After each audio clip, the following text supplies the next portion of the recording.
The elemental diet can be one of the fastest ways to bring SIBO gas levels down, but it's not an intervention that I would recommend for most of my SIBO clients first. In our clinic, we use the elemental diet very differently than most practitioners. I've used it with many of our clients, and I've done it myself twice, so I understand both the clinical and the real-life experience of getting through it, including the parts that don't make it into most clinical guides. In this video, I'll walk you through why sequence matters more than the elemental protocol itself, and how to know if you're actually ready for an elemental diet or if there is something more important that should be addressed first. I'm Bella, functional nutritionist and founder of the Functional Gut Health Clinic, where we help people with SIBO and other digestive conditions take back control of their gut health. Here's what we're going to cover in this video: what the elemental diet or ED actually is and how it works for SIBO, why most people relapse after finishing the elemental diet, the correct sequence and when to use the ED, how it works for hydrogen, methane or EMO and hydrogen sulfide SIBO, what a real 2 to 3 week elemental protocol looks like, including calories, timing, MMC support and more, who should avoid or delay it, and how to transition off safely so results actually stick. If you've been dealing with SIBO, then you've probably tried a SIBO diet like low FODMAP,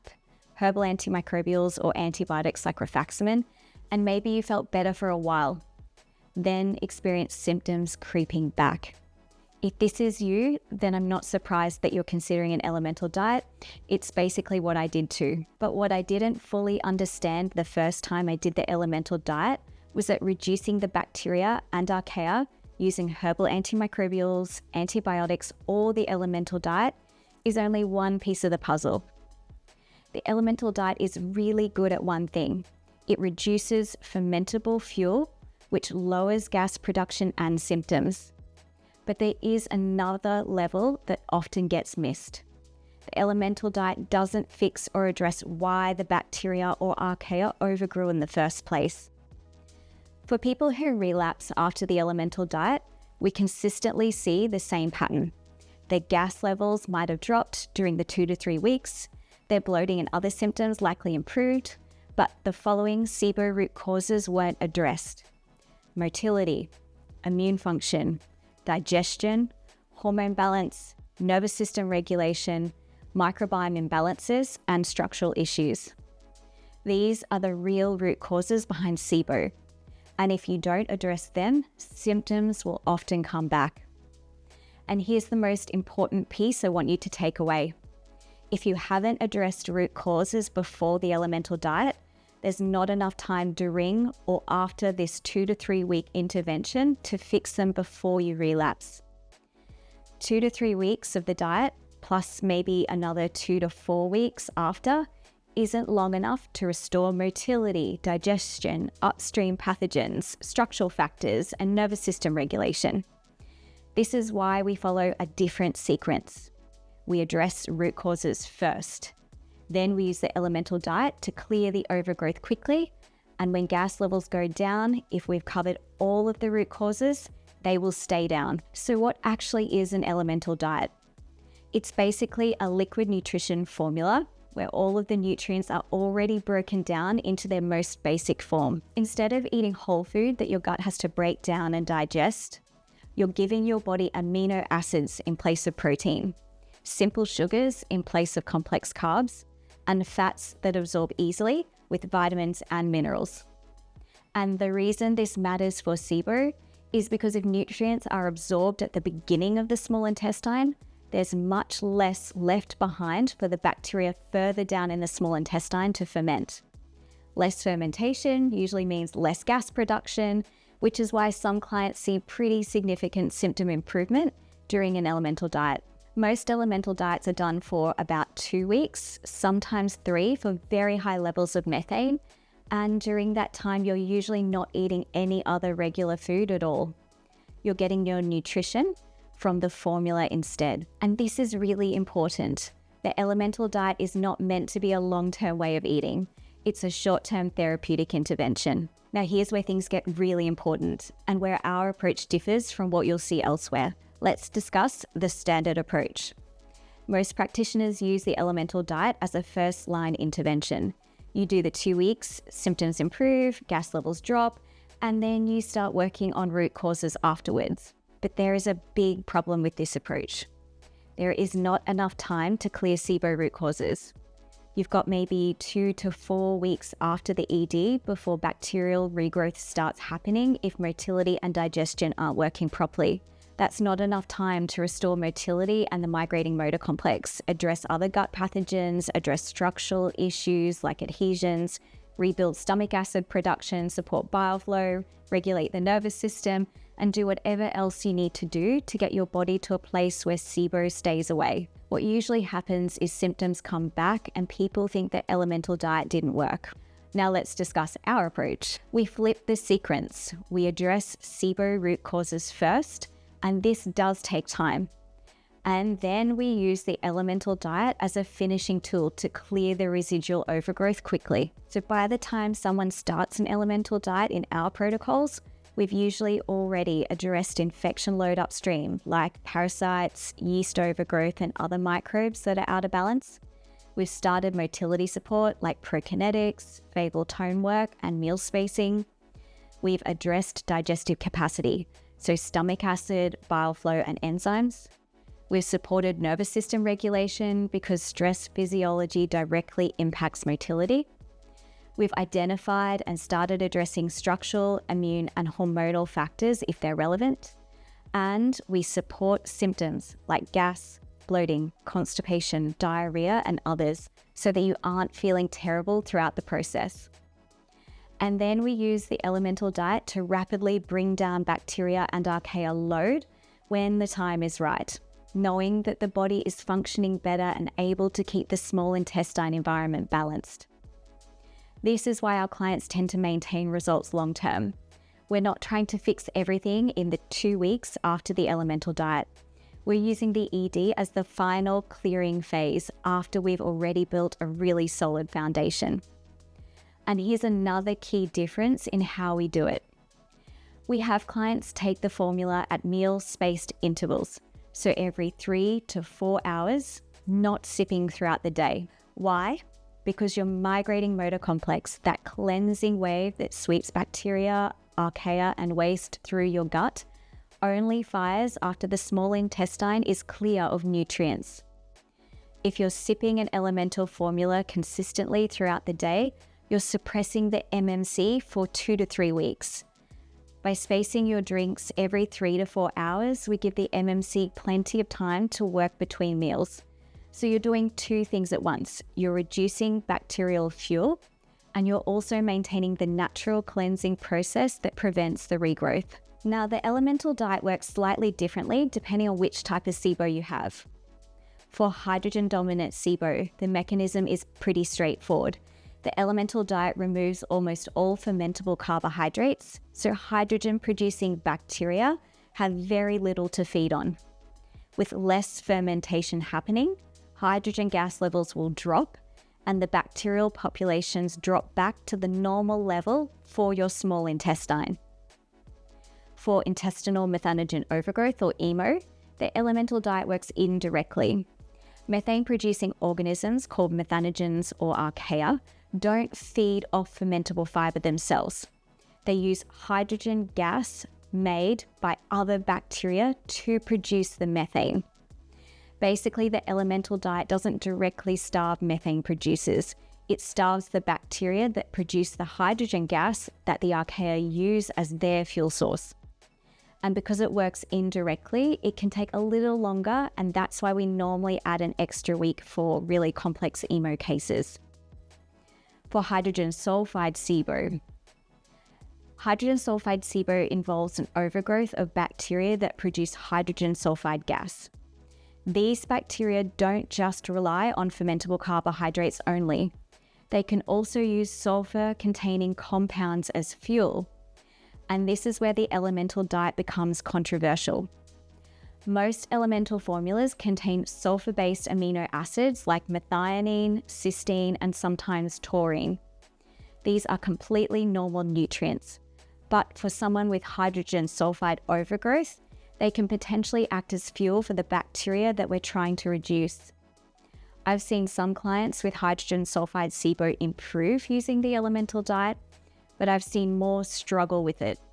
Because of this, we don't typically use the elemental diet as our first line approach for hydrogen sulfide SIBO clients. So overall, the elemental diet can be very effective for SIBO and EMO.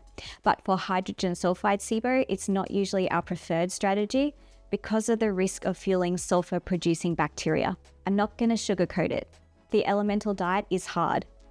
And not because we lack willpower, it's hard because we're not eating meals for 2 to 3 weeks. And food isn't just nutrition, it's routine, it's comfort, and when we connect with our family or our friends. So we are selective, and we recommend the elemental diet to those who have very high gas levels on their SIBO breath test reports, those who don't want to use or who have had a poor response to herbal antimicrobials or antibiotics, or for clients who need rapid symptom relief because their quality of life is really affected. Elemental diet success is also much higher when a client's life circumstances can support it. If they're okay with drinking it at work, if they have a strong support system and a stable nervous system capacity, for example. We also see better outcomes when nutritional reserves are solid, weight is stable, and digestion isn't completely shut down. I've done an elemental diet twice myself. So I'm going to walk you through what it actually looks like, both the practical details and the real life experience. Let's start with the practical side.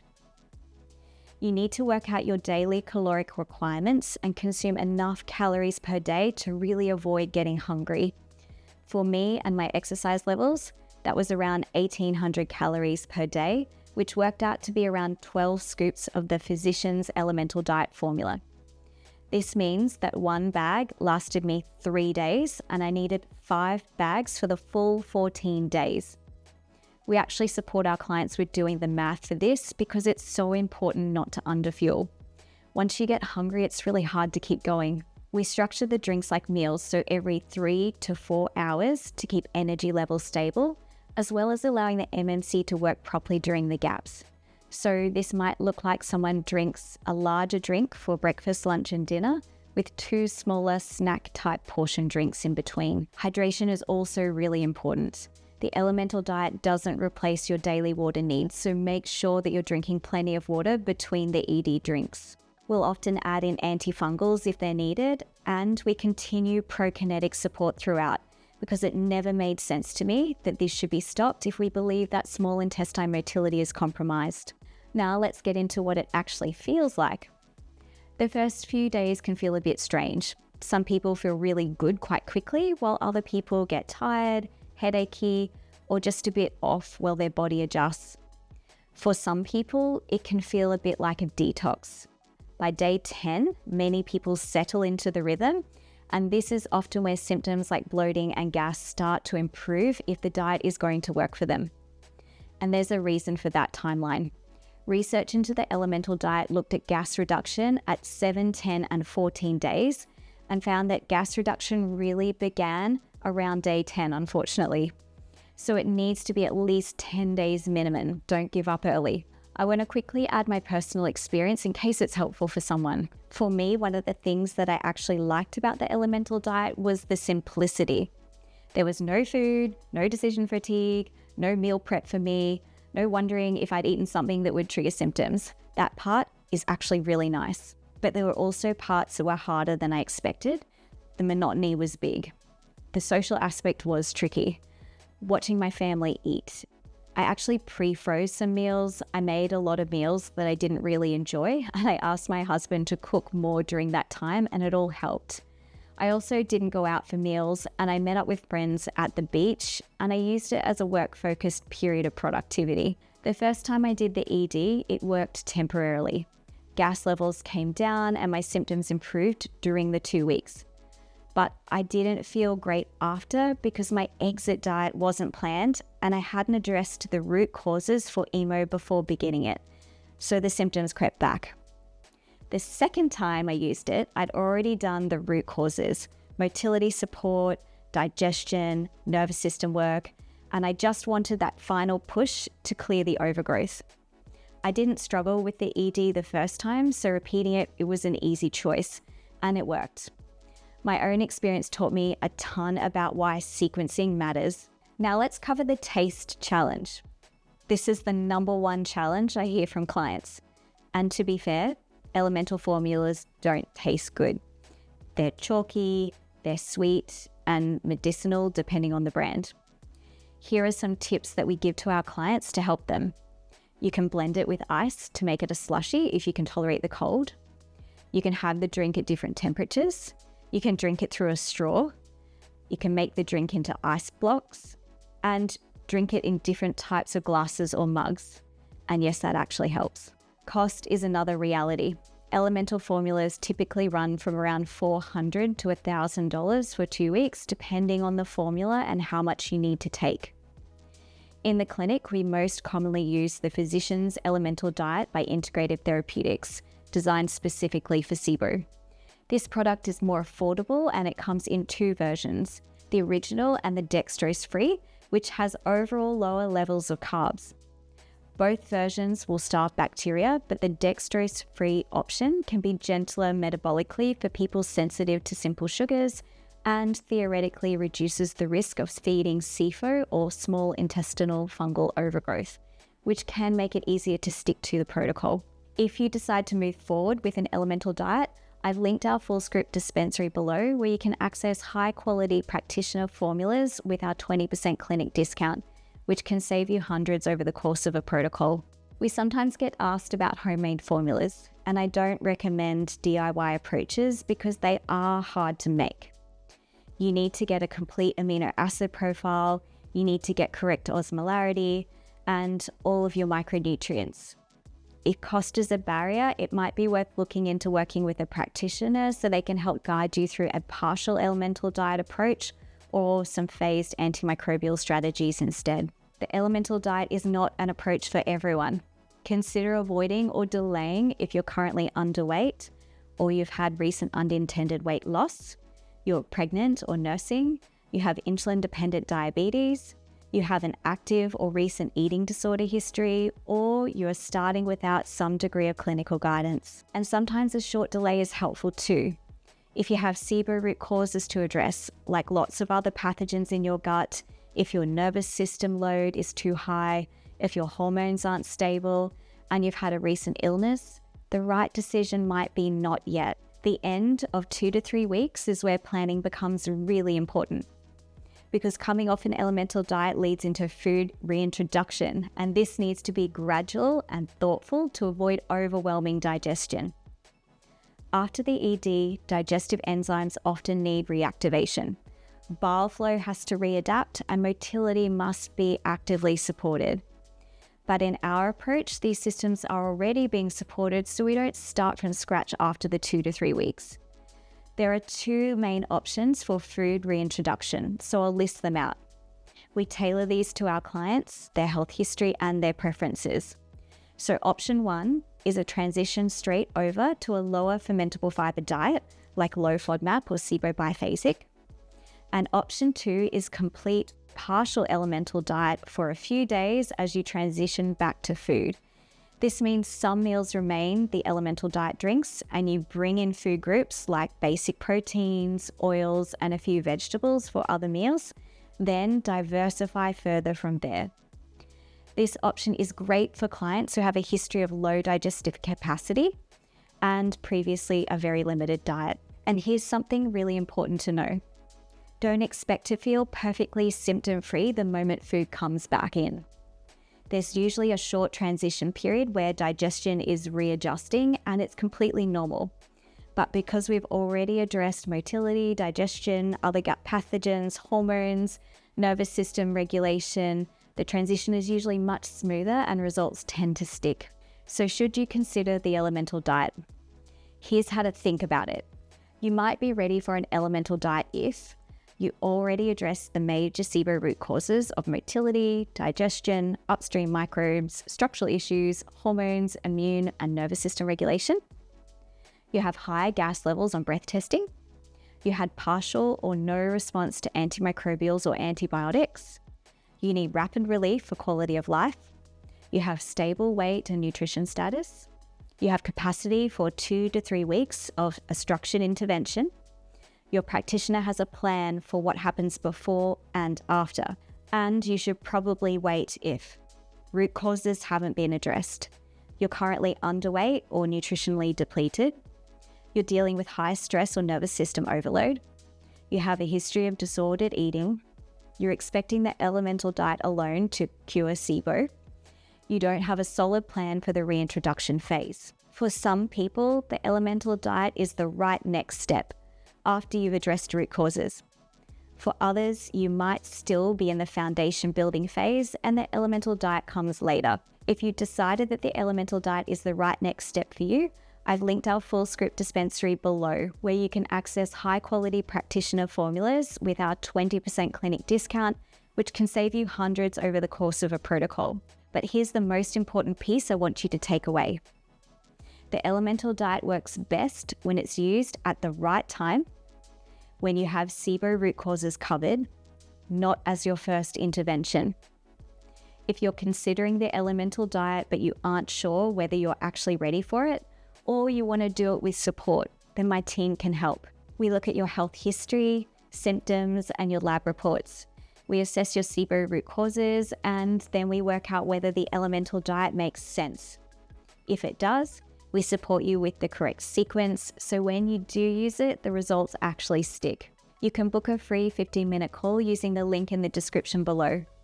It's a conversation to see whether we're the right fit and what your next step should be. If you want a structured plan, we'd love to guide you.